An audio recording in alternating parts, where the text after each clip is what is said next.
Ecology is not an academic subject, ecology is the basis of our existence.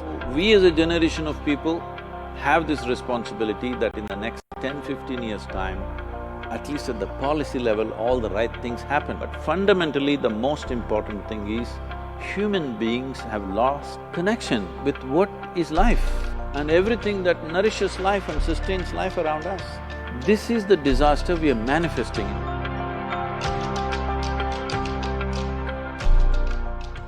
I wondered if you could talk to the kind of leadership you think is required to generate this kind of concern around conservation and the environment. The reason why I see that ecological concerns have not become everybody's concern is simply because activists have been taking an attitude of being against everything that is for economic well-being. We've always pitched economy versus ecology. That's a fundamental thing that I wanted to change in India. I actually said this I am officiating the marriage between economy and ecology, because these two things can't go against each other, there is no way to do it. You have to go together. I think that is the basic message that needs to go, that we need not destroy businesses, we just have to transform businesses. And the necessary time, room and policy support is needed to transform businesses. Ecological sustainability is mostly understood as pollution coming from cities or industries or whatever. But what is missed is, the biggest disaster on the planet is actually agriculture.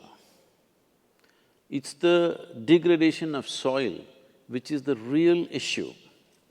Everything else can be attended to and reversed in a matter of few decades. The degradation of soil across the planet is not something that you can turn back, it will take 50 to 100 years. There are only two ways to regenerate the soil. One thing is the leaves from the trees and the animal waste and the human waste. Well, the trees are gone long time ago. The next thing is the animal waste. Without animals, you cannot enrich the soil, you cannot enrich the soil with bags of fertilizer. And I wondered whether, in the relationships, in the ecosystems around us, you see a certain spiritual process in conserving the environment. Essentially, spiritual means your experience of life has gone beyond your physical self. So if you experience yourself beyond this body, what will be your experience? Naturally, it'll be an inclusion of life around you. So what I exhale, the trees are inhaling, what the trees exhale, I'm inhaling every moment of our life. But somehow we are going around without any consciousness about this. So spiritual process is not aimed towards ecology, but ecology is just a part of our existence. Ecology is not an academic subject, ecology is the basis of our existence. To bring this experience to people large scale is very, very important, because you can teach as much as you want, you can campaign as much as you want, but people shape their lives according to their experience of life. Especially those people who hold positions of responsibility and power, who can make a difference in the world, their experience of life has to become much more inclusive than the way it is right now. I must tell you a little example. A few years ago, almost after 27 years, I did not go back to my hometown. I go back to meet my family, but never did any programs there because I wanted to be little anonymous in my town. Well, which didn't work out. About 10-12 years ago, they insisted I must do a program. I did a program, so everybody turned up, all my schoolmates, my school teachers, my college teachers, all kinds of people that I knew for a long time. So my English teacher at the end of the program came and hugged me, and she said, now I know why you didn't let me teach Robert Frost. I said, ma'am, why would I not let you teach Robert Frost? I like Frost. I even went to his place and I have, in his own voice, recital of poetries. I said, why would I not let you teach? She said, don't you remember? And she reminded me. What happened was, we were always studying English poets, and she's introducing American poetry to us. And she came and she started reading, she introduced Robert Frost, saying he's a great poet. And the first poem she started off, "Woods are lovely, dark and deep." I said, "Stop it. I don't want to listen to this man who calls tree a wood." She said, "No, no, Robert Frost is… I said, "I don't care how great he is. A man who calls tree a wood, I'm not going to listen to that guy." So this is just like a tiger looks at you and thinks breakfast. Breakfast, yeah. So this has to change in our mind. A tree is not a table, a tree is not a chair, a tree is not furniture. A tree is a phenomenal life and it's a basis of our life. This has to become a living experience for everybody. Only then there will be sustainability. Do individuals need to alter their attitudes towards consumption, or are there larger solutions needed? The individual people are powerful today. One thing is there is social media, they can do a lot of work. Sitting at home, they need not go anywhere, they can impact the world in many ways. Apart from that, most nations on the planet are democracies. If the citizens do not manifest this and make it very clear, a democratically elected government will not do anything, they will do populistic things. We are willing to sacrifice a few conveniences for a larger and a long-term good. If we do not express that, no government will make any policy. Governments move at their own pace. You do not expect a huge, massive cargo carrier to just make a U-turn like that. I'm very clear on this. I'm just looking for a 1-degree turn. If you make a 1-degree turn and hold it, there will be a U-turn. And you mentioned this morning that you also managed to bring together bits of the Indian government who'd never met before. The different ministries, there is water management ministry, there is irrigation ministry, there is rural development ministry, there's agricultural ministry, but they never meet. So we got them to meet for the first time and look at what they could do together.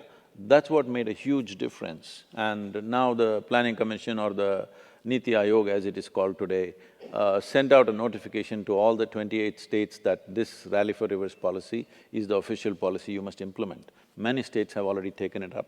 In some we are directly participating, rest we are consulting.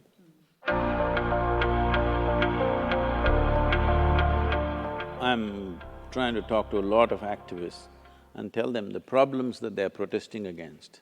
First, can you find a solution? Look through that.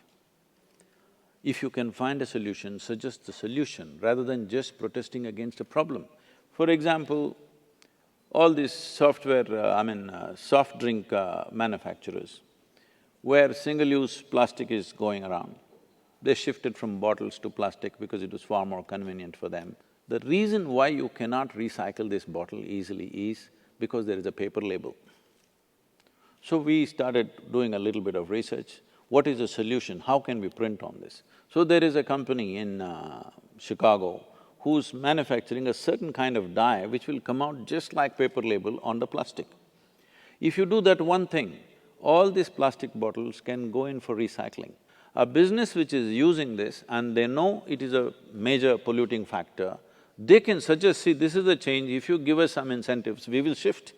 So the business has to collaborate with the government to suggest, see, these are the changes we would like to make, but we want this kind of policy benefits. Our idea of what is profit, what is a successful business, has to go through some transformation. It's not one day's job, it needs to happen over a period of time. Definitely it's happening. Today, a whole lot of businesses are looking at how they can impact ecological sustainability. This was simply absent 25 years ago. They're investing in this direction. Once people put their money in a direction, you can trust that they have intentions. See, the next 25 years probably in the history of humanity is going to be very crucial in terms of what kind of corrections we make. If we take care of the soil, rivers, forests, agriculture, human health, everything will be taken care of. If we turn this around in the next 10 to 15 years, if we do all the right things in the next 10 to 15 years, I believe in 30 to 40 years, major change will happen in a positive way. But let's say we leave it for another 25 to 30 years and then try to turn it around, in my estimate, it will take 100 to 150 years to turn it around, because we are crossing a certain line. After you cross that line, turning it back is going to be so much more difficult. So, we as a generation of people have this responsibility that in the next 10-15 years' time, at least at the policy level, all the right things happen. Why I'm insisting on the policy is, only when there is a policy change, the budgetary allocations are there and a sustained movement towards that is there. Particularly major populations in the world like United States, Europe, China, India, if we make the right policies